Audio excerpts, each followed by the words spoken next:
Yeah, I know. I'm late. Every mystery forms a complex web. But pull the right strand,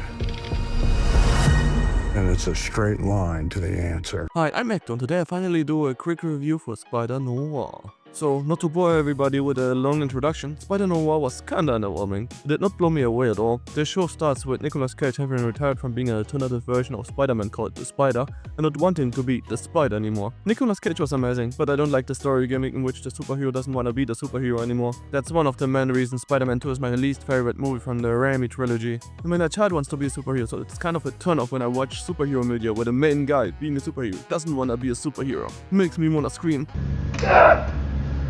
You're a fraud, Spider-Man! Anyway, in this season, Spider Noir gets over his lost love, Ruby, and gets forced back into superhero business when, for the first time, other meta-humans besides him appear in a version of 1930s Great Depression New York. All of the alternative or universe versions of these Spider-Man villains I find quite disappointing. They toned down their powers and gave them cosplay looks. Sandman, for example, instead of transforming into a giant sand monster, just hardens his skin and hits hard. The only one of these goons I kinda like was this version of Electro, which they called Megawatt for some reason. Before mutating, his dream was to work in theaters or on Broadway or whatever, and he talks like he's part of a play. Ladies and gentlemen, you are in luck. Tonight will be a double bill. Featuring me, your leading man, Megawatt! Hilarious. All of those villains get tied to Spider Noir's origin story, which we see during flashbacks. In summary, Spider Noir and Co. got their powers from a German concentration camp. The Austrian paid us and his regards. And this is yet another storyline gimmick I don't like specifically from comic book media, when they simplify origin stories and just make everybody gain their superpowers from the same source of origin. Hated it the first time I saw it in Smallville with the meteor shower, and I still hate it here. It just comes off as lazy and unimaginative when they tell you that metahumans got their powers the same way. Thank God they confirmed when they visited that crazy doctor's secret laboratory that all the people who were related to the Pacific concentration camp liberation event had already died.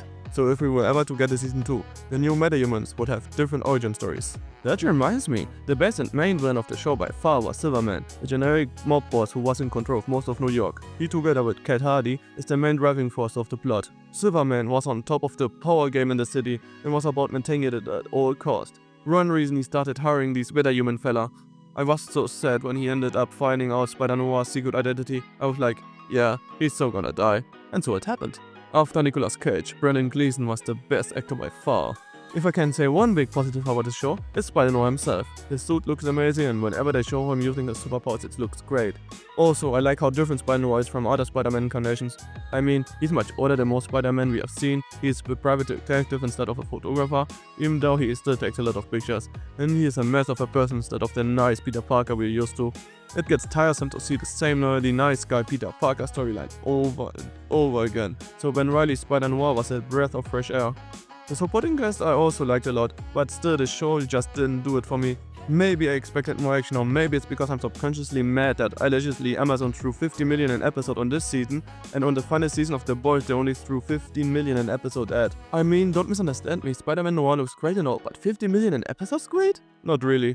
I would be okay if they dropped another season, but also wouldn't be mad if they called it quits here. I'll give the first season of Spider Noir a 5 out of 10. Barely good enough to be enjoyable.